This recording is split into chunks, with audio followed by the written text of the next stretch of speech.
शिक्षा नीति के बारे में आपको कुछ बताना चाहता हूं। साथियों, बाबा साहब ने भारतीय संविधान में हमें पढ़ने लिखने का अधिकार दिया और अनिवार्य शिक्षा लागू की, जिसकी वजह से इस देश में हम लोग पढ़े लिखे लोग डॉक्टर, वकील, इंजीनियर, IAS, IPS बनकर शासन प्रशासन में गए और इस देश की तमाम जो 50% आबादी हमारी भारत की महिलाओं की है, उनको पढ़ने लिखने का अधिकार भारतीय संविधान में दिया। लेकिन साथियों, आप लोगों को बताना चाहता हूं कि भारतीय संविधान की वजह से शासन प्रशासन में जाकर डॉक्टर, वकील, इंजीनियर बनकर इस भारत का मूल निवासी बराबर और हक अधिकार की बात करने लगा तो इस देश के मनवादी लोगों के पेट में मरोड़े चलने लगे, इस देश के लोगों के बीच में तकलीफें पैदा होने लगी और उन्होंने हमारे लोगों के साथ बहुत बड़ा षड्यंत्र किया। आपको पता होना चाहिए कि अभी पिछले लॉकडाउन के दौरान एक बहुत बड़ा षड्यंत्र किया गया। शायद आप लोगों को पता हो या ना हो, लेकिन मैं आपको बताना चाहता हूं कि इस देश में जब हमारे लोग पढ़ लिखकर डॉक्टर, वकील, इंजीनियर, IAS, IPS बनने लगे, शासन प्रशासन में जाने लगे, तो शिक्षा से जो लोग इस देश में शासन प्रशासन में जाकर हमारे हक अधिकार की बात करने लगे, तो उन हक अधिकार की बात ना करें, इसीलिए इस देश में बहुत बड़ा षड्यंत्र हुआ। और वो षड्यंत्र क्या है? वो षड्यंत्र यह है कि लॉकडाउन में हम लोगों को घरों में कैद करके 29 जुलाई 2020 को जब हमारे लोगों को घरों में कैद करके मरने के लिए मजबूर किया जा रहा था, हमारा किसान मर रहा था, रोड पे मर रहे थे, शासन प्रशासन में बैठे लोग हमारे लोगों को घरों में कैद कर रहे थे, मजदूर अलग अलग राज्यों में कैद होकर मर रहे थे, ट्रेनों के आगे मर रहे थे।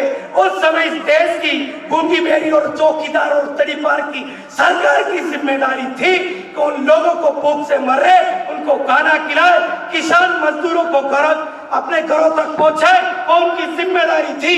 लेकिन अपनी जिम्मेदारी के मुकरते हुए इस देश में चौकीदार और तड़ीपार की सरकार ने क्या षड्यंत्र किया? 29 जुलाई 2020 को इस देश में नई शिक्षा नीति लागू की। वो क्यों की? उनको पता है कि पढ़ लिख कर डॉक्टर, वकील, इंजीनियर बनकर हमारे लोग शासन प्रशासन में जा रहे हैं, वो ना पहुंचे, इसीलिए नई शिक्षा नीति लागू की। नई शिक्षा नीति में क्या है? पहले का जो सिलेबस था 10+2 उनको खत्म कर दिया गया। नया सिलेबस क्या है? 5+3+3+4, पहली से पांचवी, पांचवी से फिर 3 साल का सिलेबस, फिर 3 साल का और फिर 4 साल का।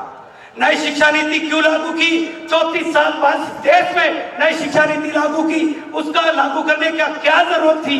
यदि लागू की तो लॉकडाउन में की उनको पता था कि इस देश के पढ़े लिखे समाज इस देश में डॉक्टर, वकील, इंजीनियर ना बने, इसलिए नई शिक्षा नीति लागू की गई। और नई शिक्षा नीति के पीछे क्या षड्यंत्र है? क्योंकि नई शिक्षा नीति में उसका सिलेबस बनाने का काम कौन करेगा? शिक्षा संस्थान विंग्स ऑफ आरएसएस की विंग इस देश में सिलेबस बनाने का काम करेगी। और वो कौन सा काम करेगी? गोबर से गणेश बनाने का काम करेगी, गूंगे मेरे गुलाम लोगों का काम करेगी।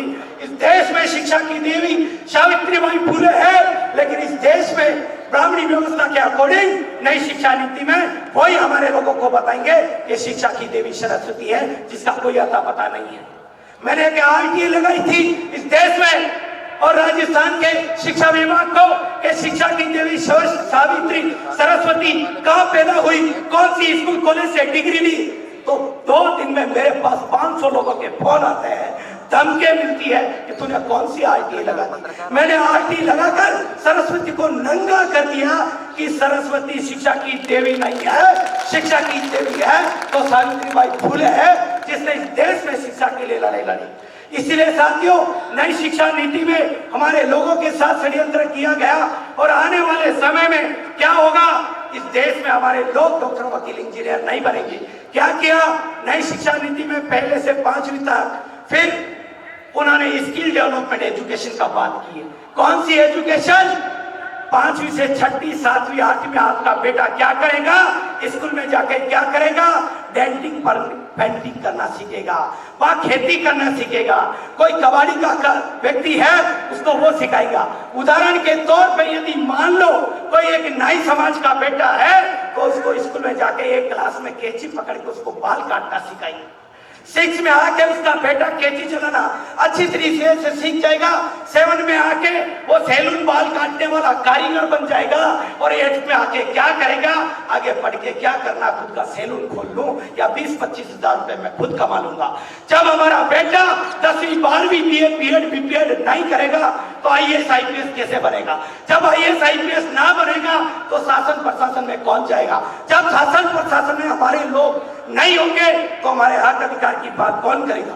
इसीलिए साथियों मैं बताना चाहता हूं कि नई शिक्षा नीति है इस देश में हमारे को शिक्षा से वंचित करने का एक बहुत बड़ा षड्यंत्र है।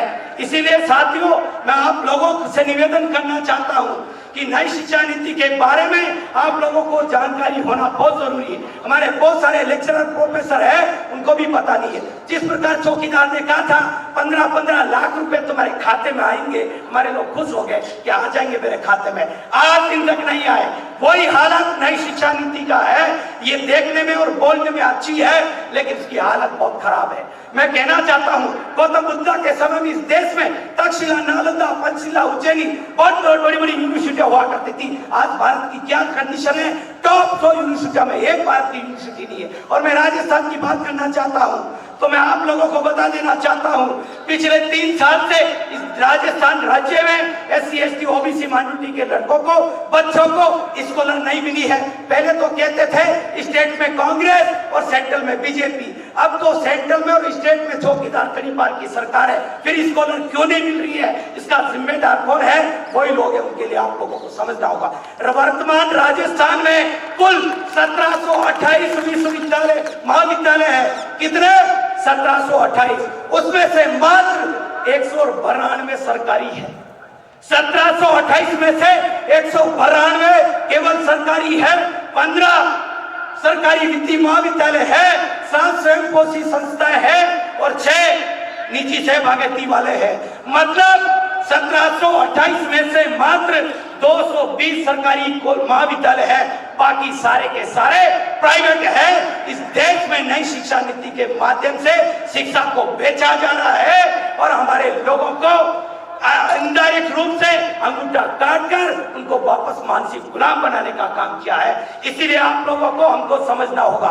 इसीलिए बाबा साहब ने भी कहा था कि शिक्षा सैनिक का बदूले जो पिएगा वो दाढ़े ना सीख जाएगा।